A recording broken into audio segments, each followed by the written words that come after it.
muchos años he compartido con todo el mundo lo que he aprendido del Perú profundo.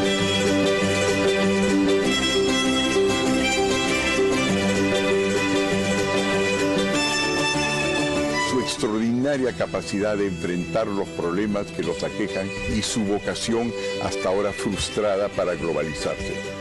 Por eso la crisis abre un camino para salir de un sistema que nos oprime hacia un futuro que integre a todo el país. Gracias a este conocimiento, tenemos propuestas concretas para hacer un Perú más próspero, justo, seguro, sin desigualdades ni enfrentamientos y, sobre todo, moralmente más limpio. Con sus aportes, voy a probar con casos concretos que esta crisis es una oportunidad para construir un gran país. Hola, muy buenas noches. Mi nombre es René Gastelumendi, esto es 2020 y voy a reemplazar por hoy a mi compañera Mávila Huertas. Bueno, el video que acaban de ver es un video que ha estado circulando el día de hoy por las redes sociales. Es un video que da a entender que Hernando de Soto podría erigirse como candidato a la presidencia el 2021. Hernando de Soto es un economista muy prestigioso a nivel mundial, criticado por unos, alabado por otros, por supuesto, como todos. Vamos a conversar con él porque hay mucho que escuchar respecto a sus análisis en esta crisis económica, pandémica, de tantas aristas que hay que tomar en cuenta. Vamos a hablar también de las vacunas con el exministro Abel Salinas, vamos a hablar del comportamiento ciudadano y qué tiene que ver con la expansión de los contagios. Vamos a hablar también de la situación de la meseta, si es que realmente existe una meseta, en fin, varios temas este programa, pero arrancamos con don Hernando de Soto, quien ha tenido la gentileza de participar en este programa. Buenas noches, don Hernando. Buenas noches, René, gusto escucharlo. Primero que nada, ese video ha causado mucha sorpresa. ¿Está usted con intenciones de postular a la presidencia, don Hernando? Bueno, para comenzar le voy a admitir que yo también estoy muy sorprendido porque ese video es parte de una promoción para un programa de televisión que voy a tener en otro canal, en el canal Willax, y lo que ocurrió es que alguien lo fugó, lo puso en las redes y entonces parece que yo me estoy lanzando cuando lo que yo estaba haciendo es lanzando un programa de televisión, cosa que andamos dos personas sorprendidas, usted y yo. Pero de alguna manera usted podría haber ingresado al mundo de las comunicaciones para promocionar eventualmente una candidatura. Lo que ha pasado, que es bien interesante para mí, es que cuando esto salió me dije, caramba, esto es tremendo, porque que la gente va a pensar que me estoy promocionando, pero he visto efectivamente el ruido que esto ha causado. Han salido muchas personas a decir que les parecería muy bien que me estoy lanzando y por supuesto otras críticas. Cosa que yo estoy justamente, al igual que usted, reflexionando al respecto, porque no sabía que iba a causar tanta controversia y tanto apoyo, y unos ataques bien rabiosos. Entonces claro, aquí estamos los dos sorprendidos, y en mi caso tratando de saber qué significa todo eso, y muy curioso por encontrar una respuesta. ¿Pero está reflexionando también sobre la posibilidad de postular o solamente aceptaría una colaboración con algún candidato? Lo que yo siempre he hecho, porque es lo que hago en otras partes del mundo, yo básicamente sé cómo constituir gobiernos. Yo no soy un asesor político en términos de estrategias electorales, nunca he hecho eso. Siempre ha sido para hacer reformas de gobierno. Eso es el lugar donde yo estoy cómodo, eso es mi zona de confort, como se dice. En lo que se refiere a postular, no estaba del todo en mis cálculos, entre otras cosas, porque igual que todo el mundo yo estoy impactado por los estragos del coronavirus, por un lado, y por otro lado, con la vida acelerada que ha tomado la política, y el hecho que ya no se está haciendo política como en los viejos tiempos, pues las plazas, realmente hay que construir todo un edificio. Ahora las cosas están ocurriendo a una velocidad increíble y con un Congreso que apenas tiene algunos meses. Entonces estoy yo, por supuesto, tratando de ver de qué manera puedo mejor servir al país, que siempre ha sido mi objetivo. Claro, entonces no descarta la posibilidad. ¿Ha usted conversado con algún partido político? ¿Ha conversado, por ejemplo, con el señor Forsyth? Yo le puedo contar eso, sí. Lo que no quisiera yo es poner nombres, porque si no ya nadie me va a visitar si le estoy contando a René, a todo el mundo quién me visita. Será la última vez que me van a salir. Pero la verdad René, es que hasta ahora, si se trata de jefes de partidos políticos, he recibido efectivamente la visita de unos 8. 8. 8, pero desde ya algunas semanas, lo cual no es inusual. Yo lo recibo también de otros países. ¿Y de todo el espectro político, don Hernando?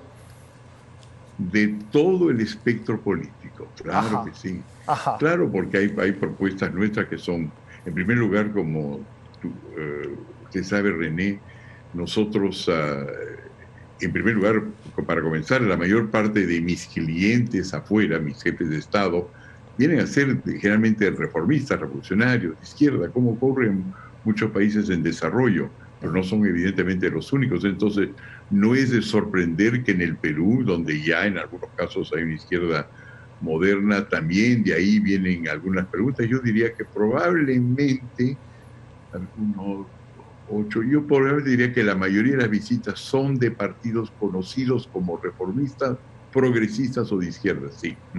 Progresistas o de izquierda, porque lo que me han dicho es que quien estaría más avanzado en las conversaciones es el señor George Forsyth. ¿Es correcta esta información? Con usted. No, pues yo no puedo contar eso. No puede contar. Okay. ¿Cómo voy a contar eso? Del momento que digo eso ya no me vuelven a llamar, ni usted me va a volver a llamar. Ok.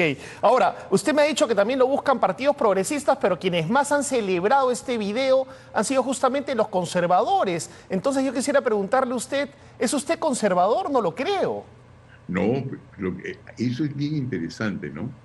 Cuando yo escribo El Otro Sendero, si usted agarra la página de dedicatoria, lo dedico a la izquierda. Y lo dedico a la derecha porque creo que los dos tienen cosas interesantes en lo que se refiere a los países de desarrollo. Uno, porque hay derechas efectivamente que quieren cambios, porque la mayor parte de ellas son mercantilistas a juicio mío, y la izquierda porque definitivamente quiere la reforma y quiere rescatar la causa de los pobres. Entonces, en ese sentido, no, absolutamente no. Yo no soy conservador en el sentido político de la palabra. Hay pocas cosas del sistema político del Perú, por ejemplo, que yo quisiera conservar.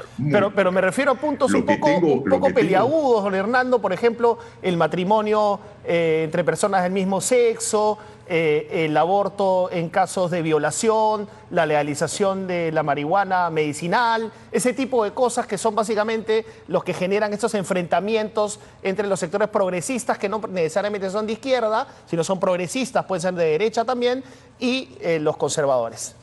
No, en ese sentido definitivamente yo soy progresista. Yo estaría mucho más, por ejemplo, en los Estados Unidos, del lado llamado liberal o de izquierda. Yo soy, en primer lugar, me lo dijo mi padre desde chico, muy tolerante en lo que se refiere con tal que no sean pues barbaridades, a las libertades sexuales, que cada cual escoge lo que le da la gana. No me parece que es una buena idea de alentarlos en libros de colegio, pero que la gente tiene...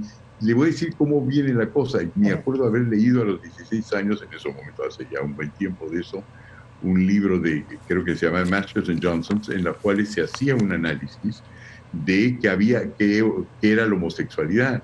Y la homosexualidad entre gansos, por ejemplo, es 36%. Claro. Entre perros collie es más o menos 33%. Entonces es una condición natural, porque para mí muchas de estas cosas son perfectamente naturales y con tal que no sean abusivos, que no haya pedofilia, yo no veo absolutamente Por supuesto. Entonces apoyaría usted el matrimonio entre personas del mismo sexo, por ejemplo.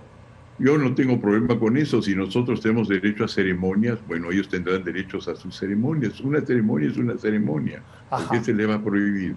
Ajá. ¿No? ¿Y al aborto en casos de violación, por decirle? Yo mismo estoy ahí en dudas sobre eso. Ese es un punto muy sensible para mí. La verdad es que tendría que Mire, de todas maneras la gente va a hacer lo que le da la gana. Si la idea es ya meterlo en la ley y eso va a tener efectos y consecuencias sociales, yo tendría que pensarlo mejor de lo que... Pensarlo mejor. Pero en el tema del matrimonio homosexual, sí, o igualitario, mejor dicho, sí usted no se opondría e incluso podría incluirlo en un eventual programa. Ah, eso es otra cosa distinta. Eso no está, eso no, yo no soy tan de avanzada, pero que por el hecho de tolerarlo, mire, hasta cuando yo he tenido enamorada con la cual no me he casado, hemos tenido ceremonias, como no. Acabo de tener una ceremonia. Pero muy ceremonia importante. reconocida jurídicamente, digo. Ah, eso es otra cosa, pero yo acabo de tener una ceremonia muy importante porque se me murió mi gato después de 15 años y te aseguro que fue una gran ceremonia y fue, por supuesto, totalmente informal. Claro, pero bueno, para acabar con ese tema y entrar a la pandemia, entonces no se opondría a un matrimonio igualitario, pero tampoco lo promocionaría. Yo no lo promocionaría porque yo creo que la política es el arte de lo posible. Y no sé si eso sea posible en el Perú, pero que si la mayor parte de los peruanos creen que es una cosa así de tan importante, por supuesto yo voy a ir porque no veo que eso va a cambiar las cosas. Pero lo importante es que no imponer algo que en la cual la gente no cree que va, o algo que va en contra de las instituciones que nos gobiernan. Yo creo que en estos momentos, como tú dices, René, donde hay este coronavirus, hay temas muchísimo más importantes de que si celebramos esto o no lo celebramos. Ok, es porque ya estamos hablando de una eventual candidatura, entonces esos temas, por más emergencia en la que estemos, hay que tocarse porque responden a minorías que no tienen los mismos derechos que la mayoría de la población y una democracia se mide en función de los derechos de las minorías también. Ah, claro, si efectivamente yo tomara una decisión de correr, evidentemente yo tengo que tocar entonces todos los temas, pero como no es el caso, René, no se plantea el problema. O sea, me guarda la respuesta para cuando candidatee. Mucho mejor decirle, guardo la respuesta para cuando estemos pasado el 30 de septiembre, va a ver si aparezco o no aparezco. En todo caso, yo mismo estoy tratando de asimilar, ese es mi problema. Okay. Yo estoy tratando de asimilar hace 2 días y medio toda la conmoción que esto ha causado. Y yo mismo tratar de mirarme en el espejo y decir, oye, mira, tú no te esperabas esto, tú quieres una cosa como eso, y por supuesto lo que yo trato de ver a mi alrededor es debe haber gente que yo quiero apoyar y que tiene las mismas ideas que yo, y según lo que yo veo, yo definitivamente si encuentro a alguien que tiene los mismos caminos que yo pienso, de todas maneras lo voy a apoyar. Yo prefiero eso a tomar un liderazgo en estos momentos, pero efectivamente no estoy listo para pronunciarme, y en un sentido o el otro sería lo lógico en el Perú. Aquí en el Perú pues no es como los Estados Unidos, donde sale un padre de familia y dice a sus hijos, he decidido que tenemos que servir a nuestra patria, voy para adelante. En el Perú eso no funciona, a la gente no le gusta. Vamos a hablar entonces de esos temas en su momento, si es que termina usted candidateando o apoyando a una plancha presidencial. Sí. Por ahora, me gustaría preguntarle también qué le parece este desastre. Es durísimo usar esa palabra, pero es un desastre lo que estamos viviendo, no solo en Perú, en el mundo, pero en Perú hemos alcanzado el récord de muertos por 100.000 habitantes. La economía va a tener una caída aproximadamente del 30% ya tuvo este mes y tendría una caída alrededor del 16% en el año. Entonces, ¿usted es de los que piensa que se vienen tiempos muy oscuros o que más bien va a ser una caída rápida y un rebote igualmente rápido? Mira, tú sabes, los economistas les gusta hacer predicciones. Generalmente no funciona. Lo he visto, lo acabo de ver de un libro de un amigo mío que se llama Tyler Cowen, donde justamente hace un repaso de todas las predicciones sobre el crecimiento económico de empresas en particular, y no hay ninguna que la chunte. Lo que yo sí dije, porque algo sabía de pandemias, es un tema que es muy de un par de amigos míos, uno italiano y el otro americano, que han estudiado las pandemias a través del mundo, y cuando yo vi aparecer, eso sí, creo que está inclusive en la prensa, creo que era diciembre o enero, y se hablaba de qué efecto podría tomar esta pandemia, de repente era febrero, no me acuerdo muy bien ahora. Me acuerdo que predicciones peruanas iban por la mitad del 1%, íbamos a caer en 1%. Yo usé la cifra 15% sencillamente porque lo veía dramático. Y lo veía dramático porque sé que la única manera de ayudar es tener datos. En un país informal, tener datos es muy difícil. O sea, acertó usted. Acertó, pero también tenía otro factor que también creo que está en la prensa, que es el siguiente, que la otra forma de suplir la falta de datos es tener democracia directa, es decir, de encontrar la manera de recoger datos que no están oficialmente, pero que sí existen en el sector informal, sí está documentado, pero por ellos mismos. Y no veía, y en todo lo que yo he visto de este gobierno y también de anteriores, esa capacidad de diálogo con el pueblo. Entonces yo supuse lo peor y utilicé la cifra 15 como hubiese podido utilizar 20 o 30%. Claro. Por lo tanto, la veo muy difícil por los 2 o 3 años, muy difícil. 2 o 3 años. Pero no solamente por el lado médico, René, sino sobre todo sobre el lado económico, porque lo que se ha destrozado es también la vida organizada de la gente, y la empresa no es otra cosa que la organización entre varias personas, y eso lo estamos destrozando todos los días. Ergo, la recuperación no es solamente una recuperación de las cosas ya construidas, sino de todas aquellas cosas que todavía hay que construir para que los pobres que ya están en la calle vendiendo lo que puedan encontrar estructuras, y a condición de que no encontremos de que surja una violencia que yo me temo hasta ahora es característica de todas las pandemias cuando se creen inatendidas. Exacto. Ahora, usted ha trabajado mucho el tema de la informalidad, y muchos dicen que es justamente la informalidad de aproximadamente el 70% de nuestra economía lo que ha hecho que seamos tan frágiles ante un evento de la naturaleza de la pandemia, el COVID-19. Yo diría más bien que es lo contrario, René. Ajá. El problema es la formalidad que no ha sabido absorber a los informales. Mira, cuando yo lancé el otro sendero, se entusiasmó un amigo mío y sacaron polos. Me acuerdo que una tienda que se llamaba entonces Escala, que decían, yo también soy informal. No encontramos nadie que lo quería comprar. Nadie quiere ser informal, René. Entonces el problema acá es una formalidad que es muy difícil cumplir. La prueba de que es muy difícil cumplir es que muchas de las personas que todos vemos en los periódicos que han sufrido o están sufriendo prisión preventiva, todos son formales. Pues tampoco a los formales les gusta mucho la formalidad. El problema es una formalidad porque todo el mundo quiere ser formal. Claro, pero no todos los informales quieren ser empresarios. Muchos de los informales más bien quisieran tener un puesto en una empresa formal, pero no ser empresarios, ¿no? Porque Claro. ahí entramos al tema de la productividad, que es algo de lo que se le critica a sus postulados. O sea, estamos hablando de una masa informal que tiene una productividad bajísima y que no puede ser incorporada en su totalidad al mercado. Pero claro, pero la pregunta no es por qué esta gente está empleada por los informales, sino qué es lo que pasa que los formales no pueden ofrecer más del 30% del empleo en el Perú. Porque, pero eso es lo que está pasando. La crítica de la Organización Internacional del Trabajo en publicaciones que arrancan en Santiago de Chile es: el capitalismo no funciona porque no logra emplear a su población. ¿Qué país es ese? El Perú, en el cual los empresarios solamente dan 30% de los puestos. René, el problema es la formalidad. Y si tiene productividad es porque tiene acceso al crédito, Claro. puede formar capital, y que los informales no pueden. Y no pueden no porque quieren, sino porque lo único que les da el sector formal es microcrédito. Entonces, por ejemplo, si tú a tu canal, que es un canal importante y grande, yo le doy solamente una microonda, tampoco estaría satisfecho. Nadie quiere micro. Lo que quieren es macro, y el sector formal no se lo puede dar. Por lo tanto, lo que hay que reformar no es la informalidad.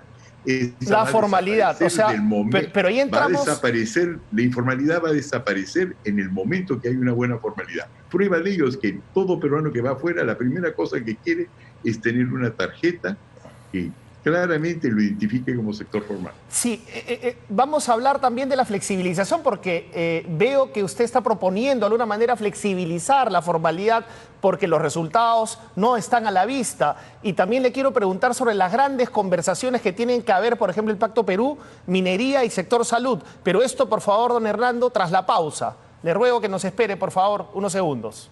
Gracias, René.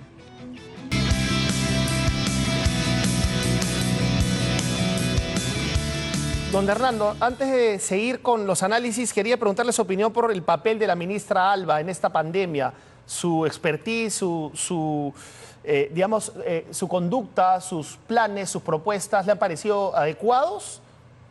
A mí me parece que no, que es muy difícil enfocar el trabajo, por lo menos para mí, de la ministra, que ha dicho paso cuando le he leído sus entrevistas, me cae muy bien, es coherente. Lo que ocurre es que está trabajando dentro de un equipo dentro del cual la dictadura es de médicos. Ajá. Entonces, a tratar de aislar su comportamiento financiero es bien difícil. Ella está siguiendo y financiando lo que le están diciendo los médicos. Si más bien hubieran economistas también, y sociólogos, y antropólogos, y personas dedicadas a gerencia, management, sector privado, sistemas, que tratan de ver de qué manera se puede curar a la gente mejor y de qué manera se combate la pandemia esta, yo creo que en ese momento veríamos una ministra bastante distinta. Ella está financiando lo que Patria Roja le dijo que había que financiar, lo que el presidente le dijo financiar, y es básicamente pues Hacienda lo que está funcionando y ella está aportando dinero a lo que el resto del gobierno le dice. Entonces creo que es bien difícil darle evaluarla. Usted si fuese ministro de Economía, ¿cómo manejaría esta dictadura médica, como la ha llamado usted? Bueno, en primer lugar, yo no aceptaría un Ministerio de Economía si no es que entro al gobierno con 5 ministros más, con el objetivo de acabar con este sistema de ministros que trabajan en silos absolutamente independientes, que no están coordinados, y no trabajaría para un ministro, para un presidente que tiene una orquesta, ¿cuántos son? 18 ministerios, entonces tiene una orquesta con 18 instrumentos y no sabe ser jefe de orquesta. Entonces, la primera cosa que yo haría es no aceptar ese puesto a condición de que me den todo el gabinete, por lo menos, y tener una cierta estabilidad. Ya la presidencia, pues. Mucho que hay en términos de manejar esto, pero por supuesto, en el fondo esto es un país presidencialista, porque si te va mal siendo primer ministro, te despiden. Es el único lugar del mundo donde yo he visto que a los gerentes generales los despiden cada 22 meses. No es posible. Pues. Así es. No se puede trabajar. Así es. Y, señor De Soto, ¿qué grandes conversaciones tendrían que haber en el Pacto Perú? Me imagino que la reforma del sistema de salud y una posición clara alrededor de la minería, para empezar, ¿o no? A ver, ¿me repites eso, por favor? El Pacto Perú es una nueva versión, digamos, del Acuerdo Nacional, donde hay unas políticas de Estado. Entonces... y aprovechando la pandemia, usted le llama a la pandemia una oportunidad, como los chinos. Sí. Una crisis es también una oportunidad. ¿Oportunidad de qué, Hernando? Es una oportunidad porque todas las cosas que... Miren, este es un país fantástico en términos de recursos naturales. Es fantástico en términos de recursos humanos. Está muy bien ubicado ahora que hay Canal de Panamá, que hay APEC, tiene lugares de los cuales despachar todas sus mercaderías al exterior, es competitivo. Entonces, si no está funcionando, es esencialmente porque es un país trabado.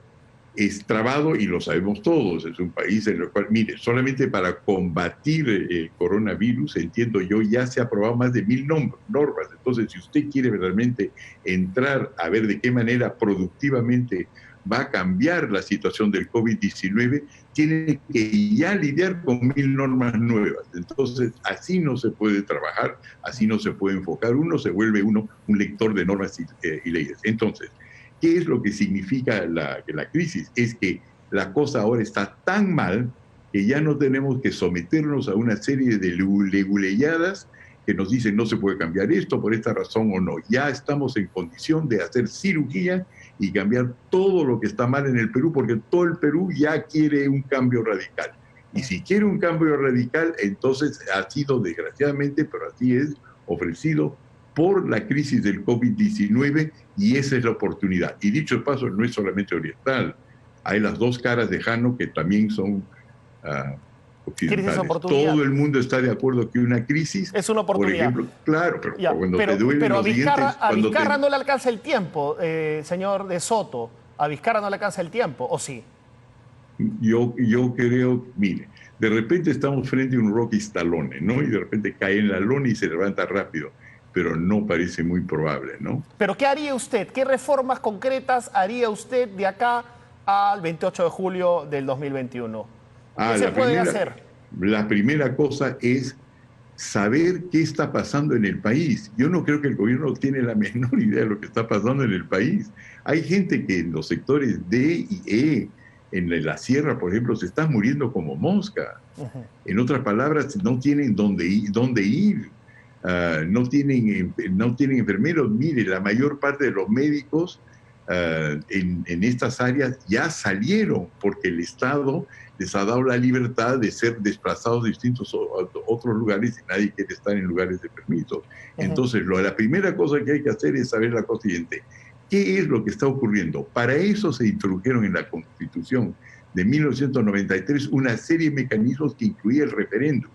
El referéndum no es una cosa que se utiliza una vez al año y tampoco es un sistema de plebiscito, decir sí o no.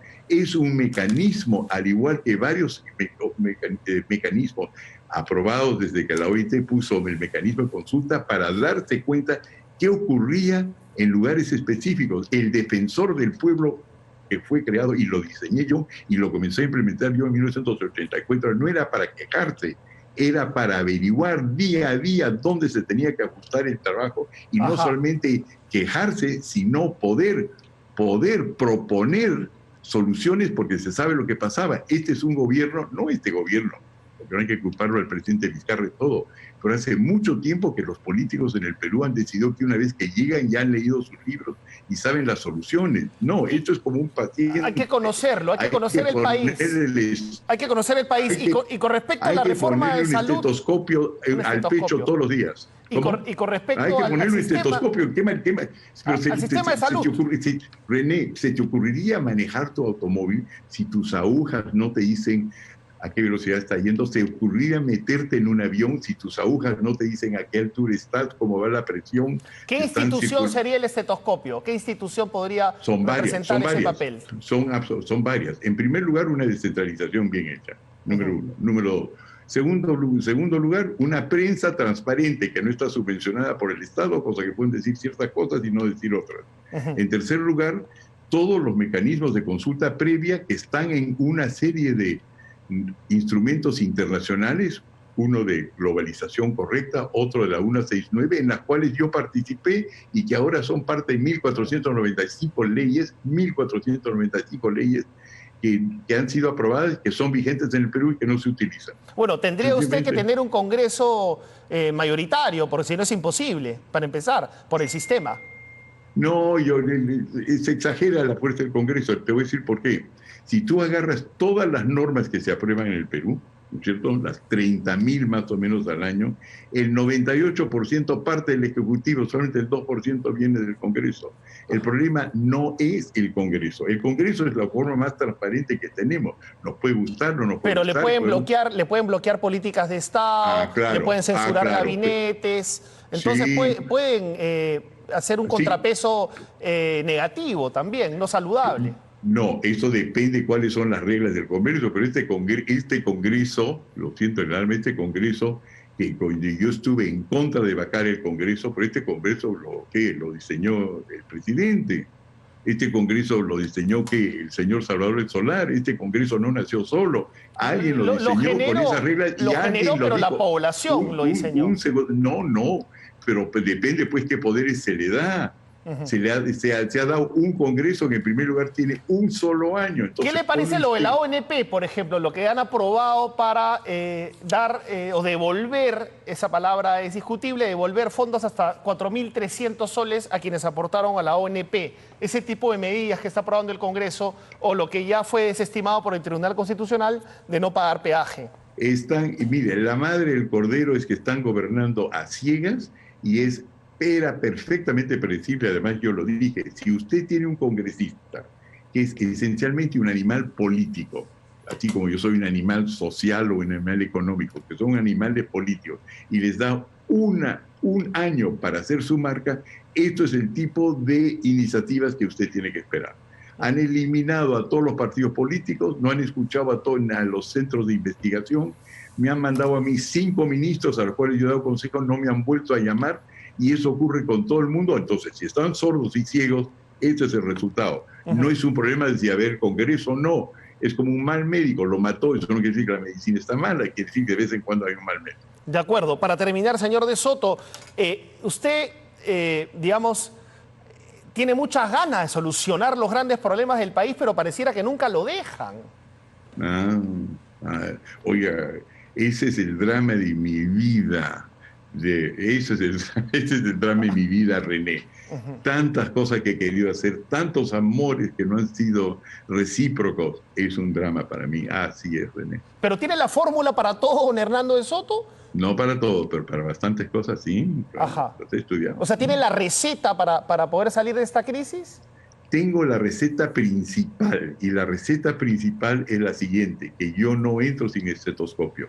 Yo no gobierno o no trato de hacer y proponer cosas contra que la gente no ha entendido y que no puede implementar. ¿Y eso, es una muy buena receta. Y eso se ve, por ejemplo, en la reacción de los distintos sectores poblacionales a las medidas restrictivas, ¿no? O sea, digamos, no hay una buena comunicación del Estado para que toda la población cumpla de manera uniforme o tenga la misma actitud con estas medidas restrictivas y las entienda de la misma forma, porque hay varios Perús, incluso dentro de Lima. Hay varios Estados Unidos, hay varias Suizas. Mire, tienes tú Suiza, por ejemplo, que es un país en el cual yo he vivido casi más de la mitad de mi vida, casi, que tienen 4 países. Son alemanes, son franceses, son italianos, son romanches y no se pueden el uno al otro. Pero logran todos ir en una misma dirección, no porque el Estado les dice que hay que hacer, sino porque todos tienen mecanismos referenciales, tienen derechos de iniciativa que parten de abajo hacia arriba, y de esa manera es bien sencillo gobernar. Uno sencillamente hace lo que sabe que es políticamente posible, y la política es el arte de lo posible, y en este caso el Perú no tiene o no ejerce más bien los mecanismos que están en la Constitución de 1993 para escuchar a su gente, y por lo tanto siempre se equivoca y no sabe dónde apuntar. No somos particularmente heterogéneos. La última pregunta, ¿está de acuerdo usted con el acuerdo de Escazú? No, no estoy de acuerdo. Yo creo que al Perú le falta soberanía, esa más bien hay que afirmarla. Cuidado con los acuerdos internacionales que tienen maneras sigilosas de introducir voluntades que no son necesariamente las mejores. Estoy de acuerdo que los objetivos son buenos, creo que esos mecanismos, y sé dónde están enterrados las distintas trampas que vienen con muchos de estos acuerdos. Estoy en contra. Muy bien, don Hernando, muchísimas gracias. Espero tenerlo algún día en un debate, ¿no? Me gustaría dirigir un debate entre usted y un intelectual de otra orientación política para poder aclarar aún más los conceptos. Por lo pronto, felicito sus ganas de aportar al país. Ojalá lo dejen y ya nos contará pues con qué partido se asocia para postular a la presidencia en 2021. Oye, René, tiene mi número de teléfono. Cuando quieras el debate, marca nomás. Perfecto. Muchísimas gracias, don Hernando. Un gusto. Gracias por participar. Gracias, René. Hasta pronto. Gracias. Hasta pronto. Hasta pronto.